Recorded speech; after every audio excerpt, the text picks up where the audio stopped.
just crazy talk, Al. Al? Al? We should go to the sheriff or call the FBI. Damn it, Barry, they'll kill her! This is not a goddamn debate, Barry. I'm going to Lover's Peak. He said to come alone. Okay then. I understand.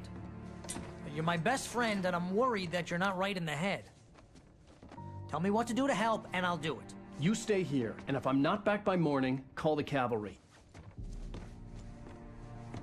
Achoo! Achoo!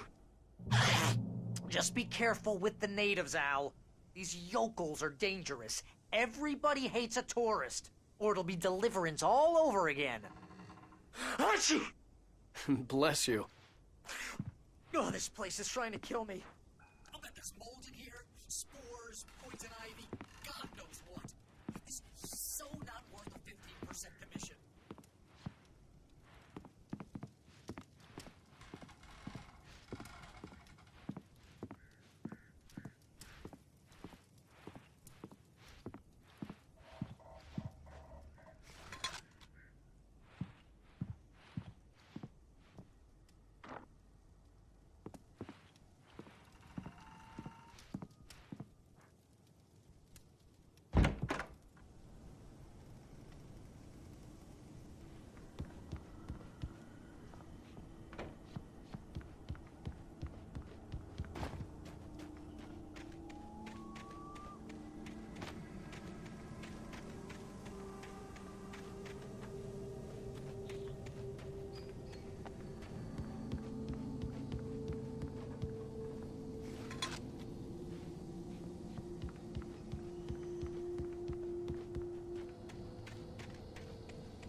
Hold down the fort.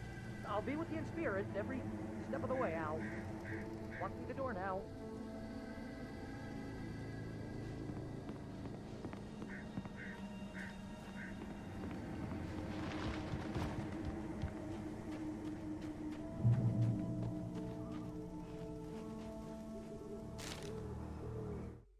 Barry had never gotten along with Alice, but he knew Alan loved her with an almost frightening intensity. And now something had happened to Alice. And here was Al armed with a gun and saying things people got put in padded cells for. It was as if his friend had experienced a massive psychotic episode and was now totally disconnected from reality. It scared the shit out of Barry.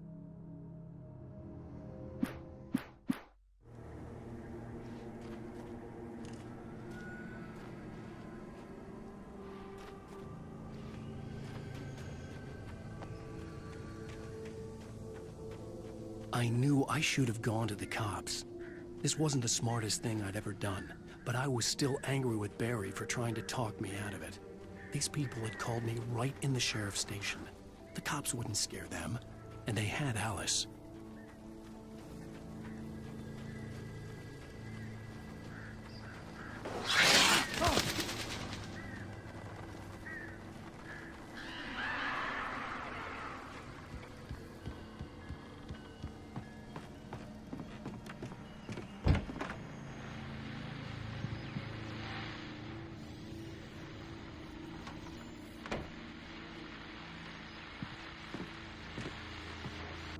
Welcome back to the show, folks. As promised, our very own Dr. Nelson has just parked his rear end in the studio. Doc, what's your Deerfest plan like? My plan?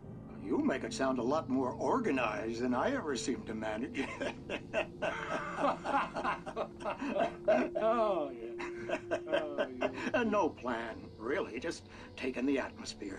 I'm getting a little too rickety to do much more than that, you know. Oh, tell me about it. No sack race for us older gentlemen, huh? Yes, exactly, Bat. But I'm going to check out the parade, of course. And I'll be one of the pie contest judges, too. Well, that takes a different kind of constitution. Oh, yeah. It's my kind of exercise. Now, Doc, seriously, you're in pretty good shape, though. You're the outdoors type. I know for a fact you're an avid fisherman. That's right. Matter of fact, just caught a heck of a largemouth bass early this morning. But you're not taking part in the fishing contest? No, not this year. See, Pat, I'm just not that competitive anymore. Now I just like to take my time and enjoy the peace of it. It's no fun if I need to worry about what I'm catching, you know? Well, considering your track record, the participants are probably pretty happy you feel that way. Well, Pat, that's kind of you to say.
Crime and punishment.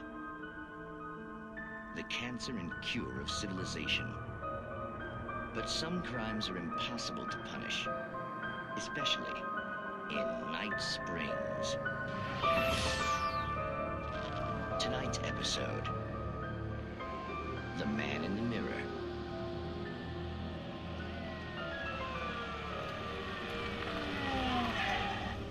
He's inside, Agent.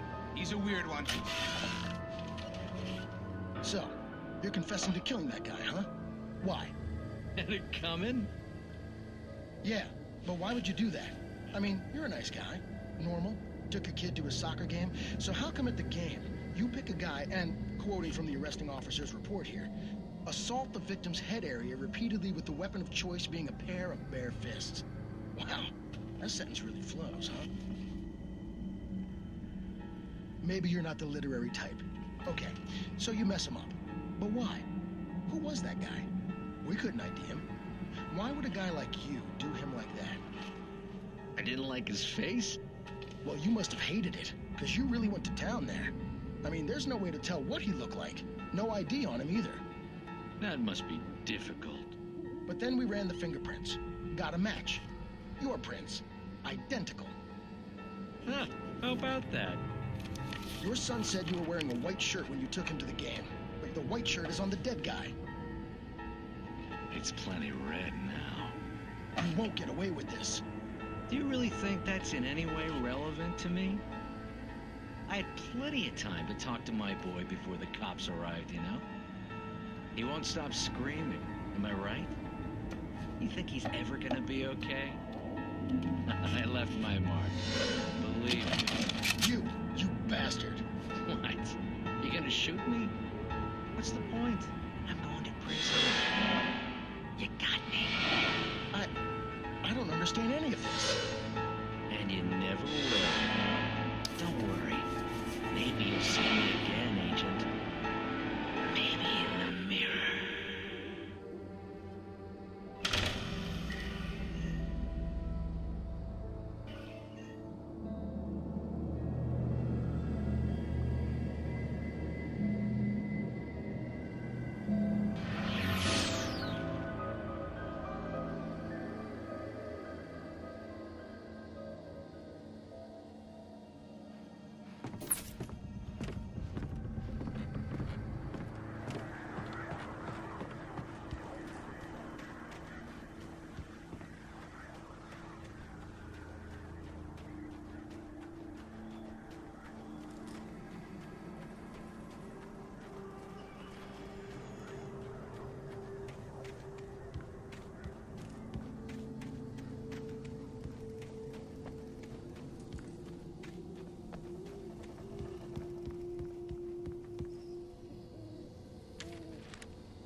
Rose knew that Rusty was in love with her, and she liked him too.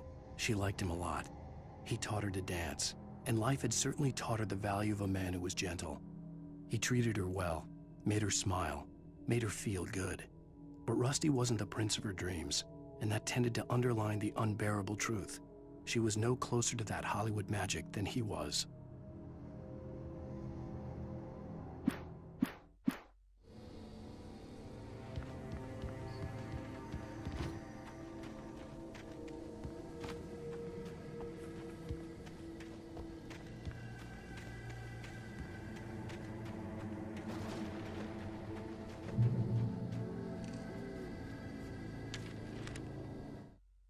The air in the visitor center was heavy with an awful smell, as if some rotten drowned thing had crawled up from its grave.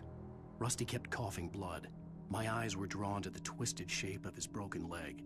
The attack had been vicious. Max whined in his cage. Rusty's eyes were wild with fear and terror. He gasped. "Mr. Wake, it happened just the way it was on that page."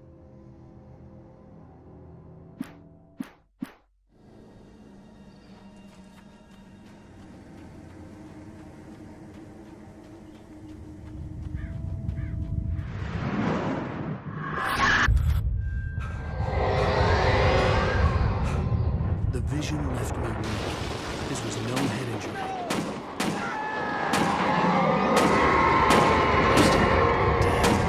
Rusty, hang on! Oh, God. I'm coming! Please, help me!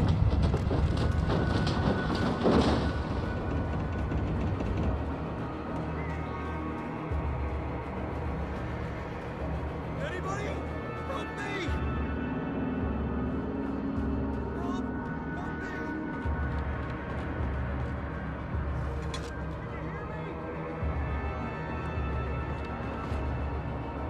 Help me!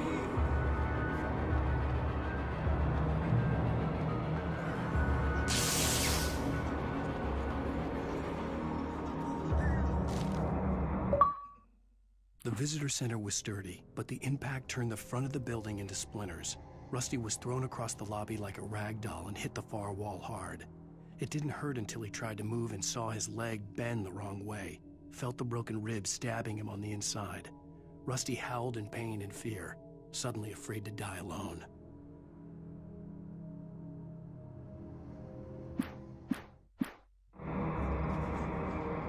Help me! Somebody!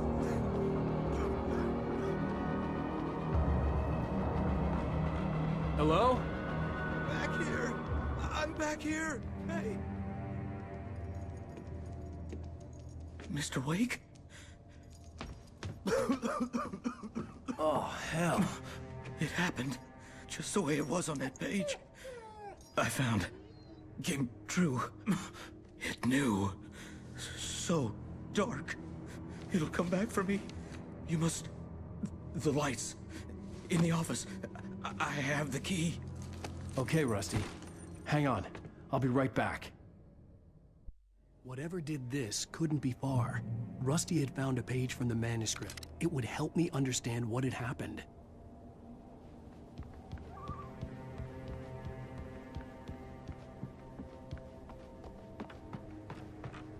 The only way to make sure that Rusty was safe was to get the power running and the lights back on.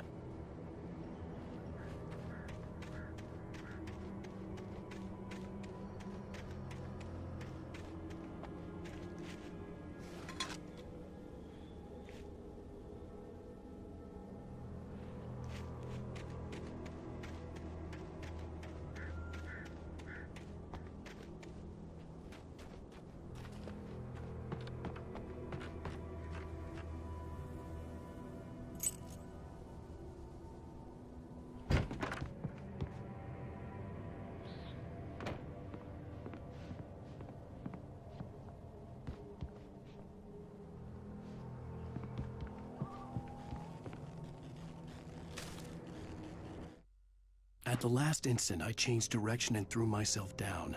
The axe splintered the trunk of a tree. I stumbled into the pool of bright light. My lungs burned. I was too exhausted to move. I tensed as I waited for the killing blow, but it never came. I raised my head. Nothing moved in the darkness beyond. For the moment, bathed in the cold light, I was safe.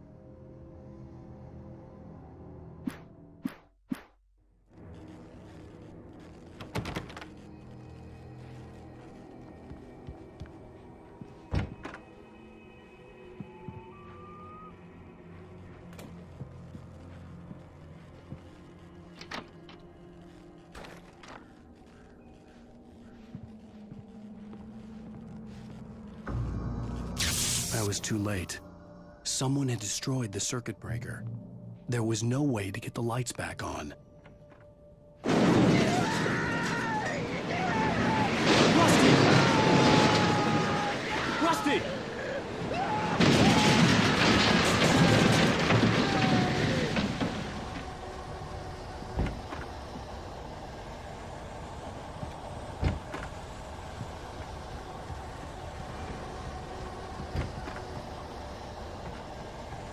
The ground was covered with oily patches that looked like liquid darkness.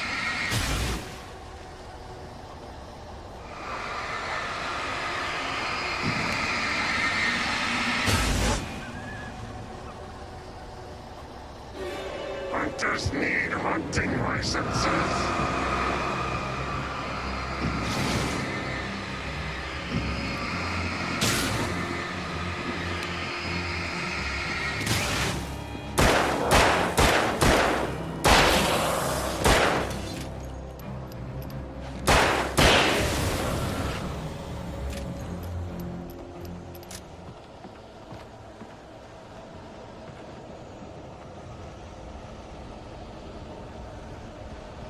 Something had torn a mammoth-sized hole in the wall. Please don't feed the animals. Fishing is only permitted for those visitors who purchase a park fishing license. Obey the park ranger's instructions. Rusty? Rusty, no! Never approach closer than 100 yards. Two bears and wolves. Never approach any other wildlife closer than 20. Pets must be leashed. All times. Never leave your pet unattended. It is against the law to remove any natural objects or historical artifacts from the park grounds. This includes even rocks you may find along the river, or even simple berries.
Forget about it, Barry. It's just me going crazy.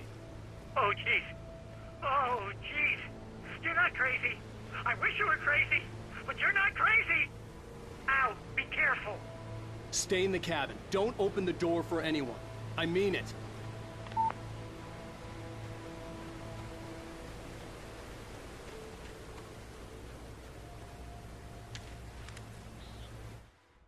In that last instant of consciousness, Rusty thought about Rose. He was older than she was. Rose was barely out of her teens, but she made him feel young and forget what a train wreck his long-dead marriage had been. He still wore the ring. He'd been waiting for her to tell him to take it off. Now she never would.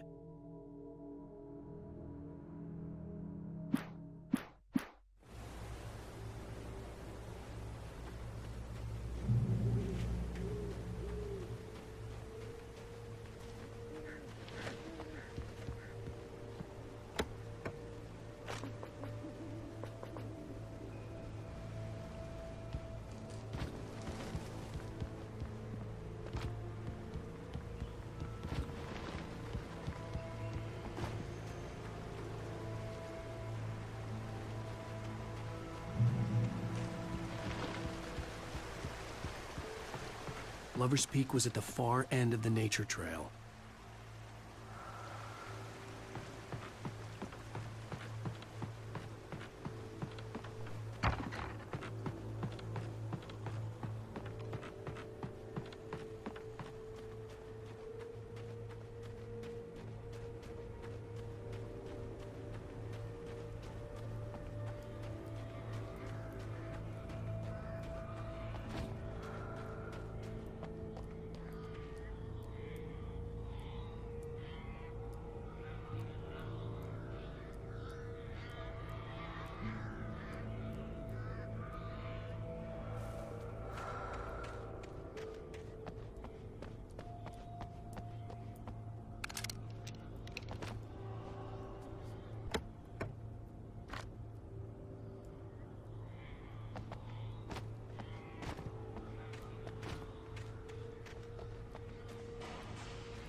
Nobody in Bright Falls seemed to know where Al was, but Rose, the waitress at the diner, had seen him.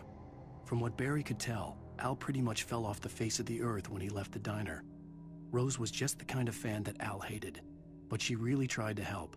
She was smart too, knew a lot about what was going on in the town, knew a lot about Al, even knew who Barry was. Barry liked her. That was no big surprise. When it came to women, Barry and Al rarely saw eye to eye.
turned the corner, afraid of what the flashlight's beam might reveal.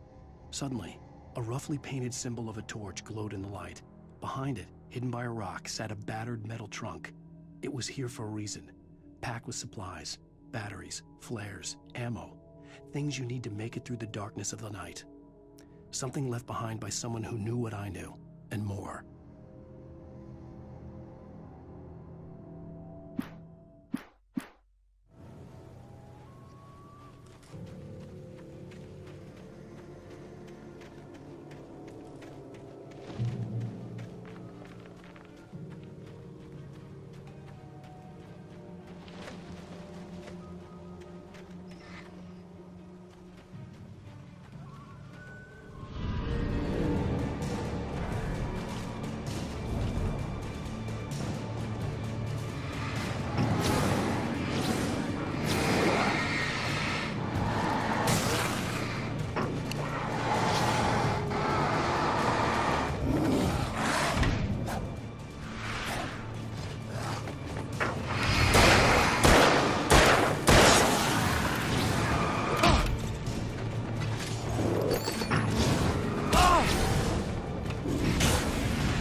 Agent Nightingale didn't want to be in Bright Falls.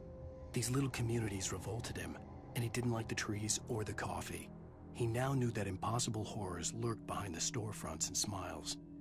He desperately wanted to turn the car around and just drive until he passed out or ran out of road and booze. But he had a job to do. He had a rider to catch, at any cost.